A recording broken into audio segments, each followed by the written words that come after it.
I can't wait for Christmas. This is a special presentation from the Can't Wait for Christmas podcast studios. The made-for-podcast Christmas movie, A Bomb for Christmas 2. Past, present, and future. Act 4. We open on an extreme close-up on Tracy's eyes as she slowly opens them. The camera pulls back to see that wind is blowing wildly through her hair. As we pull back further, we see the exploding plane behind her. The camera circles around so that we are now behind her, and we can see that Tracy is plummeting towards the ground. We see Tracy frantically grasp for some way to slow her descent, but to no avail. The ground is getting closer and closer and closer. Then, just as she's about to hit, everything goes dark and silent. As the darkness slowly fades away, we see exterior Port Caldwell Christmas Festival day. It is a dreary, overcast day, and Tracy sits up on a bench as though she's just awoken from a nightmare. As she surveys her surroundings, we see that the once bright and vibrant decorations have given way to a sparse and sad-looking scene. Of course, I'm somehow back at this festival again. A solemn phantom approaches, draped and hooded, coming like a mist along the ground towards Tracy. You must be the ghost of Christmas future. The ghost says nothing. It is shrouded in a deep black garment which conceals its head, its face, and its form, and left nothing of it visible save one outstretched hand pointing to the stage. Look, I've been going through something pretty awful. Can you please just talk to me? The ghost points again at the stage. Tracy sighs and turns to see Betty and George solemnly walking up to the microphone to address the sparse crowd. We appreciate you folks coming out. I know that celebrating feels a little wrong this year.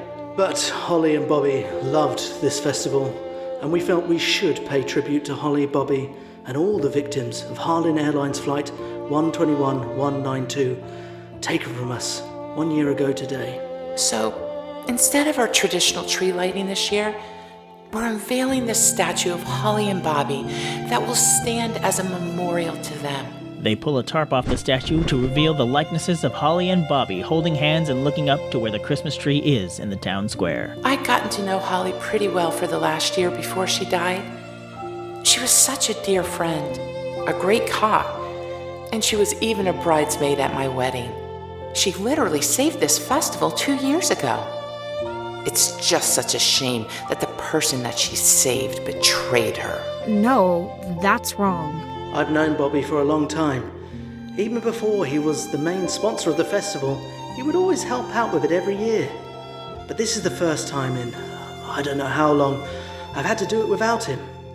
I can't believe the man he trusted, his business partner, would turn out to be such a cruel madman. No, this isn't right. We have to do something. McKringleberry is innocent. The ghost waves its cloak, and she and Tracy are transported to Interior Police Station Office Day. Tracy sees the future version of herself, who we will call Future Tracy to avoid confusion. She is following behind the captain, who is clearly trying to walk away from her. Captain, you're not listening. I'm telling you, McKringleberry is innocent. Let's step into my office. The captain ushers Future Tracy into his office and shuts the door. The ghost and Tracy pass through the door to join them. I told you to drop this case. You're too close to it. But I've been looking into McKringleberry's story. Look, I know you and McKringleberry had a thing where he would flirt with you and you would pretend to be oblivious to it. He never flirted with me. Tracy is momentarily taken back that she and her future self have said the same thing at the same time. Oh, you really were oblivious. I'll tell you who's oblivious. Whoever thought McKringleberry was able to plant the bomb on the plane while he was at a game? The prosecution said there was an accomplice. A baggage handler named Bonnie went missing a few days before and has never been seen again. I've heard that theory, but it makes no sense. There's no evidence. They've never met before this. They should really be looking into Alana's sister. They did search for her. There is no evidence she ever had a sister. She was born in Russia. The Russian government was no help for finding her birth records, but I looked through the personal items the medical examiner took off of Alana's body. One of them was a locket. Future Tracy shows the captain an evidence photo of the locket. It has a picture of a young girl in a green shirt and another photo of the same young girl in a red shirt.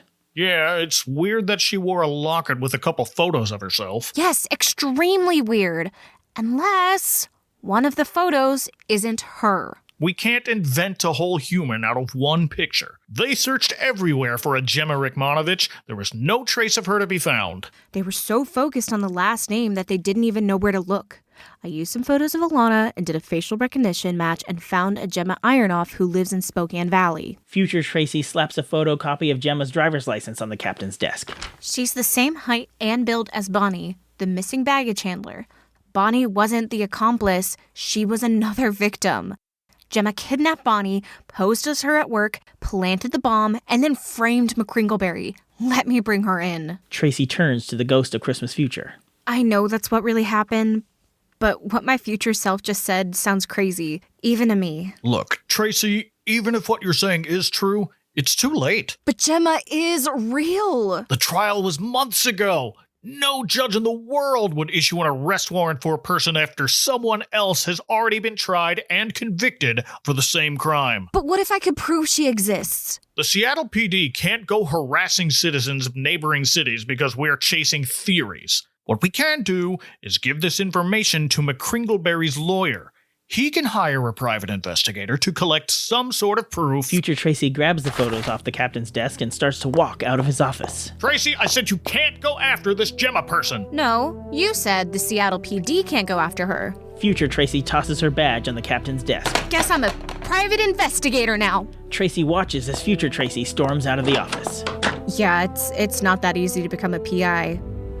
But if present me knows this, then I assume future me does too. And at least I'm going to solve this case, right? Get McKringleberry's conviction overturned? The ghost waves its cloak again, and she and Tracy are transported to interior, prison, day. An older-looking McKringleberry in prison clothes is escorted to a seat next to a phone. You again. The camera pulls back to reveal that on the other side of the glass sits Simone, a woman with dark hair, a scarf, and thick glasses. Behind her, Tracy and the ghost look on. Hello again, Mr. McKringleberry. She places a recorder up to the phone. This is Simone Grubbs from the Morbid Fascinations podcast, and this is my annual interview with former football star and convicted murderer, Joe McKringleberry, on this, the 10th anniversary of the Harlan Airlines Flight 121-192 bombing. Why? What's left to say? 10 years? He's still in jail and it's been 10 years? Well, in all these years, you've never explained why you would kill your business partner, his wife, and a whole plane full of people. Because I didn't. Were you angry at Bobby for something? No. Was it something to do with his wife? No. Was it something to do with the drugs you were taking? I wasn't taking any drugs. Do you even feel any remorse for all those victims? Feel? I used to feel many things. I felt sad to lose my friends, horrified at what happened on that plane, anger that no one would believe me that I wasn't part of it. But after all this time, I just feel lonely. And there it is, the once great Joe McKringleberry, now a bitter, broken man who refuses to take responsibility for what he's done. Simone clicks off the recorder, hangs up the prison phone, and walks out of the room. McKringleberry is left alone in silence. Tracy starts to walk towards him. Suddenly, the ghost steps in front of her, blocking her view. She points behind Tracy. Tracy turns around, and the scene is changed to exterior, prison, day.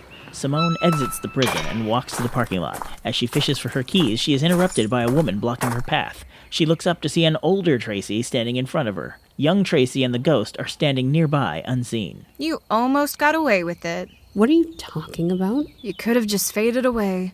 No one was even looking for you. There must be some mistake. But you had to come back and taunt him every year.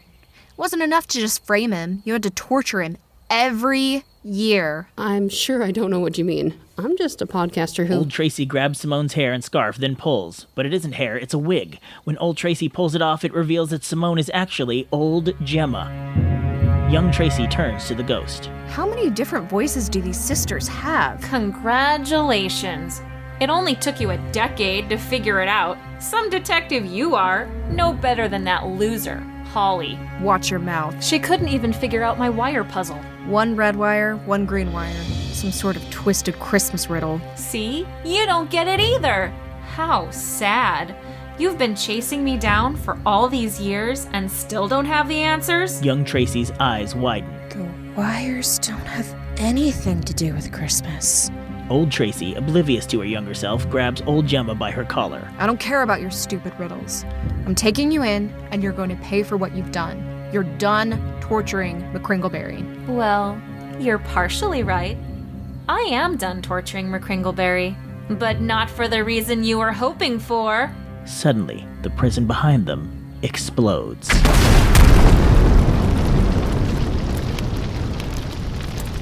End Act 4. Cut to commercial.